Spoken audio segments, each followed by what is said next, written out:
ராமானுஜதயாபாத்திரம் ஞானவைராக்யபூஷணம் ஸ்ரீமத்வேங்கடநாதார்யம் வந்தே வேதாந்ததேசிகம் லக்ஷ்மீநாதசமாரம்பாம் நாதயாமுனமத்தியமாம் அஸ்மதாச்சாரியபர்யந்தாம் வந்தே குருபரம்பராம் भुनित्यमच्युतपदाम्बुजयुग्मरुग्मव्यामोगदस्तदितराणि तृणायमेनि अस्मद्गुरोर्भगवतोस्सदेहिकसिन्धो रामानुजस्य चरणौ शरणं प्रपद्ये मातापिता इव तयस्तनया विबोधिः सर्वं यदेव नियमेन मदन्वयानाम् आद्यस्य न कुलपतेर्बहुलाभिरामं श्रीमत्तदङ्घ्रियुगलं प्रणमामि मूर्त्नां भूतं सरस्य महदाह्वयभट्टनाथः श्रीभक्तिसारकुलशेखरयोगिवागान् भक्ताङ्घ्रिरेण परकालयतीन्द्रमिश्रान् श्रीमत्पराङ्कुशमुनिं प्रणतोऽस्मि नित्यम्. நம் இல்லங்களிலிருந்து ஆழ்வார்கள் மங்களாசாசனம் செய்த அனைத்து 108 திவ்ய தேசங்களையும் நாம் அனுபவிக்கலாம் என்ற ஒரு எண்ணத்தோடு தினமும் ஒரு திவ்ய தேசத்தை பற்றி உங்களுக்கு சொல்லதாக இருக்கோம். அதில் முதல் திவ்ய தேசம் திருவரங்கம். ஸோ இந்த திவ்ய தேசம் ஆழ்வார்கள் இவாளெல்லாம் பற்றி முதல்ல சொல்லிவிட்டு அப்புறம் உங்களுக்கு இன்றைய திவ்ய தேசத்தை பற்றி சொல்கிறோம். எம்பெருமான் மண்ணுலகளை எடுத்த பலவித அவதாரங்களிலே மிகவும் ஏற்றமாக பேசப்படும் ஒரு அவதாரம் ராமாவதாரம், கிருஷ்ணாவதாரம்.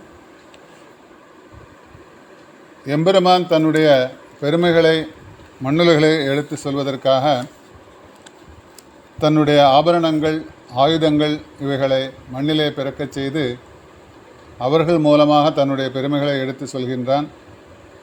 அவ்விதம் பிறந்தவர்கள்தான் ஆழ்வார்கள் எனப்படும் நித்திய சூரிகள். ஆழ்வார்கள் என்றால் எம்பெருமானோட குணங்களிலே ஆழங்கால் பட்டவர்கள், ஆழ்ந்து அனுபவித்தவர்கள் என்று பொருள். அப்படிப்பட்ட ஆழ்வார்களே இன்று ஒரு திவ்யதேசமாக எம்பெருமானை அனுபவித்து அவர்கள் மூலமாக நமக்கு அந்த எம்பெருமானை சேவிப்பதற்காக ஒரு வாய்ப்பு கிடைத்துள்ளது. அதுவே 4000 திவ்ய பிரபந்தம் என்ற பாசுரங்களாலே நாம் அனுபவித்து கொண்டிருக்கிறோம். ஸோ எம்பெருமானோட நிலைகளை பார்க்கும்போது அவன் 5 நிலைகளில் இருக்கான்.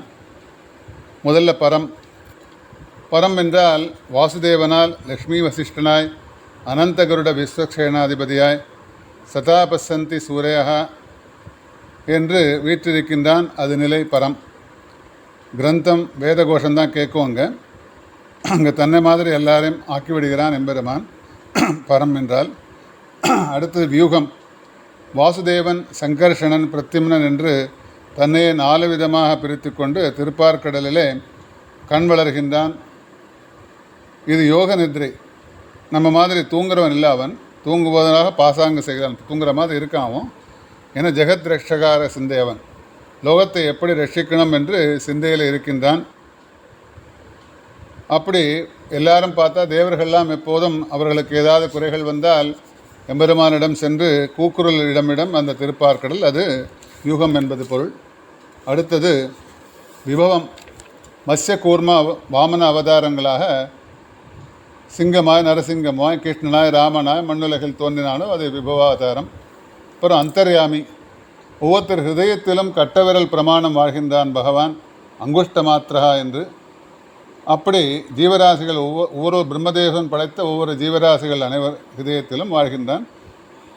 எப்படி வாழ்கின்றான் தெரியலையே, நமக்கு அந்த சக்தி இல்லையே அப்படின்னா யோகாபியாசம் செய்தவர்கள் அதை உணர்கின்றார்கள்.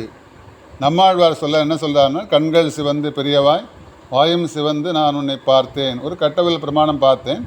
அப்போ பார்த்தா 4 கரங்கள், சங்கு சக்கரங்கள், வனமாலை, கோஸ்தவம், இப்படி பவளவா என்று பார்த்தேன் என்று சொல்கிறார் நம்மாழ்வார். அடுத்தது அர்ச்சாவதாரம். கடைசியாக பேசப்படுவது அர்ச்சாவதாரம்.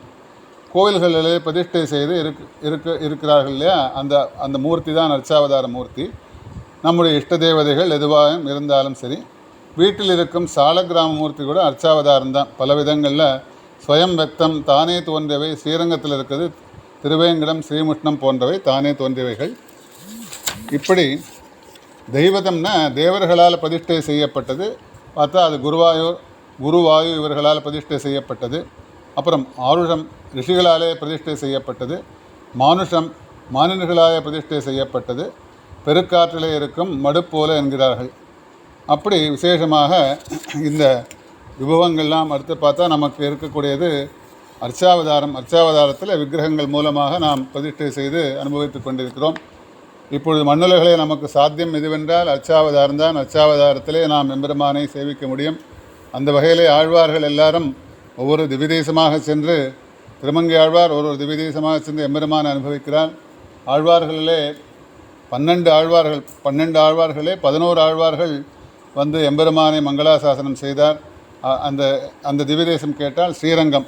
ஸோ முதல் திவ்யதேசமாக நாம் ஸ்ரீரங்கத்தை அனுபவிக்கலாம். 11வது ஆழ்வார் என்ன பண்ணுறாருன்னா, 12வது ஆழ்வாரையே மங்களாசாசனம் பண்ணினா அவரோட குரு, அவரோட ஆச்சாரியன் தவிர வேறு யாரும் நான் சொல்ல மாட்டேன்னு மதுரகவி ஆழ்வார் வந்து நம்மாழ்வாரை மாத்திரம் அவர் வந்து பாடல்கள்லாம் பாடியிருக்கார். அதனால் 11 ஆழ்வார்கள் பாடிய திருத்தலம் திருவரங்கம் என திகழும் அந்த பெரிய திவ்யதேசம். அந்த திவ்யதேசத்தை பற்றி நாம் பார்க்கலாம்.